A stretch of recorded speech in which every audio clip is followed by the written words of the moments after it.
Please subscribe Ito Money Vlog.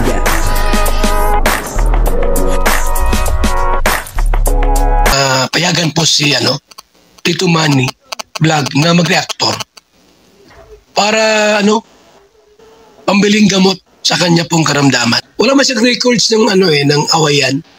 Yun po si Kuya Bal ay may sinabi sa kanyang live tungkol po doon sa pabahay ni Rina. Panoorin po natin yung video at nabibigyan po natin ng konting reaksyon. Pero bago po yan, ako muna po bumabati sa inyong lahat ng magandang umaga, magandang tanghali at magandang gabi sa inyong lahat mga kapatid. Saan man kayo ng panig ng mundo naroroon ngayon ay mag-iingat kayo palagi at pagpalain kayo ng ating Panginoon. Maraming salamat din po sa patuloy na tumatangkilik sa aking YouTube channel at nanonood sa aking video reaction. Patuloy lang po natin suportahan sila Kuya Bal Santos Matubang, Kalinga Prab at Ate Edna Vlog. Kung nanonood po tayo ng kanilang mga video, ay huwag po natin skip yung ads upang sa ganon ay patuloy tayo makatulong sa kanilang adhikain sa pagtulong sa ating kapwa na nag-iikaw sa buhay. Ito po yung video na kung saan ay nag-live si Kuya Bal at dito ay sinabi niya meron po siyang sinabi tungkol po doon sa pabahay ni Rina. Ano po kaya ito? Ito po ba ay good news or bad news? Malalaman po natin sa bidyong ito kung ito po ay magandang balita or hindi magandang balita. Ang kabuuan po ng bidyong ito ay mapapanood po natin sa YouTube channel ni Bal Santos Matubang. Nakabili ng lupa po duman sa kina Vincent Calyada.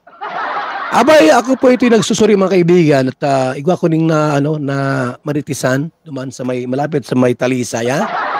Sabi ko, sir, ining sa may parting duman sa kina Vincent Calyada? Parang binubuldos-buldos duman ko yabal sa may diyan kay Vincent sa looban. Ay, igwa ning gagawing subdivision? Ganun ba? Ay, po mga kalingap, kaya pala ito'y medyo murang lupa pa at iuning plano. Anong parang ito'y sa may Happy Homes ang mabakal ning lote pat gawa ning subdivision. Abay, maganda kaya pala po maraming mga duman na mga kwadradong mga tali. Ito pala po'y pinagbibili na sa murang halaga po para gawing subdivision. So, si Vincent. Vincent, alika digdi. Nalaman na iguning daga. Si Rina, iguning daga. Ano yung daga po? Lote na nabili, nabakal. Daga, nabakal pa, Sabi ko, mura ba ang pagkabili nyo sa lote? Ay, Ninong. Mura, Ninong. At alos, kung sa diet, Ninong, ay talagang ginto ang lupa dyan, ang daga dyan. Pero yung kay Rina Ninong diyan sa malapit sa may Harong Harong bahay, saro lang ini makalingat. Ay okay to Ninong at balato bagay ni pagkabakalta. So ang ni plano, diyan maglagay ning harong si Rina ng bahay. Kasi alam mo balita ko inaanak. Ano pala ito gagawing subdivision? Upo Ninong. Abay, bigla pong, magsigaw na, upo, Ninong. So sabi ko, maganda pala ito. Time will come, ining lugar digdi sa may Talisay, malapit sa inyo, maging subdivision ini. Mabakal ako ng lupa yan. Para si Rina, tapos ako diin malagay ng harong yan sa katabi kay Rina. Sabi natin na, ay mas mainam po kung anong plano nindo. Total, may lupa naman na dyan. At simpleng bahay lang po. Simpleng bahay para kay Rina. Kasi po in the future mga kaibigan, di na siya mawining dalnak duman sa Paracali kay Lolo Nestor. Kasi mahirap pagka duman pa balik at baka kung siyempre gumagaling si Rina. Okay naman kay Roda. Time will come po si Rina. Okay na ito. At mali mo magka-boyfriend, di ba? Someday magkaroon ng jowa, yun pwede naman balik sa Dalnak o sa Paracali para doon magtira. Dapat po ma-erase sa isip ni Rina yung Paracali, yung Dalnak po. At babalik dumaan, titira doon sa bagong bahay Ngayon, kinat ko ini si Rename. Rename, anong plano niyo doon sa kay Rina? Kasi nalaman ko kasi yung lote pala ay gawing subdivision ini.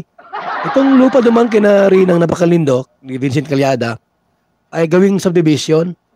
Abay, sabi niya, Kuya Bal, totoo yan, gawing subdivision niya. Mas mainam po siguro kung igualing budget, o nga, kung hindi pa man ngunyan, sa mga ilang araw, next year, paggawaning, kahit simpleng bahay lang itong si Rina, para po, di na mabalik naman sa Dalnak. At, alam mo na mga kalingap, doon siya na, medyo, nagkaroon ng problema doon sa Dalnak. Kaya, ang sabita, so mas mainam kung talagang, kung igualing pundo, para sa harong ni Rina, di ituloy nyo na. Total, nalaman ko naman na ito palang lugar na ini gawing subdivision. At yun na nga po, napanood po natin yung video, at dito nga po ay nagsalita si Kuya Bal, napanood naman po natin, yung thumbnail niya nga po doon sa kanyang live ay si Rowie Name, yung picture ni Rowie Name at saka picture po ni Rina. At parang yung title nun maraming nagmamahal kay Rina. At dito nga po ay sinabi ni Kuya Bal na nagpunta po siya doon sa banda-banda doon, parang malapit doon sa lupa na binili para kay Rina, At napag-alaman niya po, doon po sa kanyang nakamaritisan, doon po sa kanyang nakatismisan, di po, joke lang yun. Doon po sa kanyang nakausap, ang sabi po ay yung lupa na daw po yun, yung binili para kay Rina, maganda nga daw po yun. Kasi ito daw po ay parang gagawing subdivision, yung lugar na yun, at ang pangalan niya ay Happy Homes. Maganda, maganda kung ganun. At sabi nga po ni Kuya Bal, kung ganun nga daw po na parang nasa loob ng subdivision yung lupa ni Rina, wala naman daw pong problema. Kumbaga, ay nagsisigurado lang po siya na nasa magandang kalalagayan. Itong tatayuan ng bahay ni Rina. Tama din naman po yun. Tama din naman po yun. Siyempre, si Rina ay hindi na rin po iba. Siyempre, kila Kuya Bal Santos Matubang at sa Kalingap ay talagang si Rina ang sinasabi nilang prinsesa. At talagang, siyempre, inaalam din po ni Kuya Bal kung ano po yung kalalagyan ng bahay, kung ito ba ay hindi, anong tawag dito, kung ito ba ay nasa lugar na maayos o nasa lugar ng delikado. Parang gano'n, yun po ang parang nakikita ko, nahangarin ni Kuya Bal. Ang gusto niya po ay makita niya na siyempre, nasa maayos na lugar itong si Rina. Nakita naman po niya, at ayon po doon sa kanyang napagtanungan, ay okay naman daw po yung lugar na yon. At yun na nga po, nasabi nga po niya na ito ay gagawing isang subdivision, maganda, maganda. Kasi, ngayon po kasi, bagamat minsan malayo sa kabiasnan, pero marami na po ang talagang dinidevelop. Kumbaga yung mga developer hindi na po doon sa mismong bayan sila umibili ng lupa sa papunta na pong bukid, katulad po dito sa amin na talagang pag dinaanan mo po pasimula bayan hanggang dito sa amin, makikita nyo ay talagang puro subdivision. Ang nasa tabi po ay puro subdivision. Maliban po doon sa may mga sariling lote. At kumbaga, kahit na nga po medyo malayo itong lugar namin sa bayan, pero napakaganda.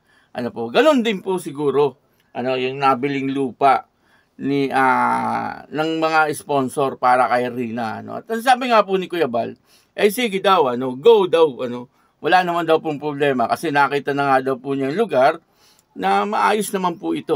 Kasi dati, nung nag-live si Kuya Bal, parang ayaw niya, na pumayag na doon itatayo itong bahay ni Rina. Kasi, ang nasa isip po siguro noon ni Kuya Bal ay malayo, at talagang bukid. Kasi, narating nga daw po niya noon, yung nagtitinda pa siya ng isda, na talagang medyo delikado daw yung lugar na yon. Pero ngayon, siguro nakita niya po may improvement na yung lugar at siguro na-develop na. Kaya yun, pumayag na po itong si Kuya Bal na doon na itayo itong bahay ni Rina. Kaya good news na kumbaga tuloy-tuloy na po ang pabahay kay Rina. At sabi niya nga po para sa future yon ni Rina kasi siyempre magkakaroon din po nga naman yan si Rina ng pamilya someday di meron na po siyang bahay. At pwede rin naman po kapag si Rina ay talagang yung magaling na at kaya na niya ang kanyang sarili. Yun, meron na po siyang bahay na pwede niyang matirahan. Para po yun sa kanyang future. Alam naman po natin lahat na yung mga nagmamahal kay Rina, ang gusto po nila ay maging maayos ang kalagayan ni Rina. At maraming salamat po siyempre sa lahat ng iyon. Una sa lahat, siyempre, nag-aalaga kay Rina. Roda Mix Vlog, na talagang inalagaan naman po niya si Rina. At nakikita naman po natin na sa ngayon ay si Rina ay naging maayos. Kalingap, sa Kalingap, si Roda Mix Vlog, isa po yung Kalingap. Siyempre, ang founder ng Kalingap ay wala pong iba kundi si Kuya Bal Santos Matubang. At siyempre, doon din po sa magulang ni Rina, kay Ma'am Melanie, nagkatiwala niya po sa Kalingap si Rina. Nakikita naman po natin na mahal din ni Ma'am Melanie itong si Rina. Maging si Lolo Nestor, siyempre apo niya po yan mahal niya rin po itong si Rina.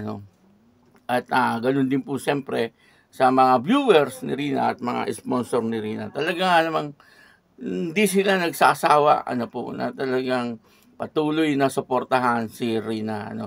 Kaya yun, maraming salamat po sa inyong lahat. At good news po yun. At ako po si Tito Manny Vlog na nagsasabing God bless you all. Diyos mabalos.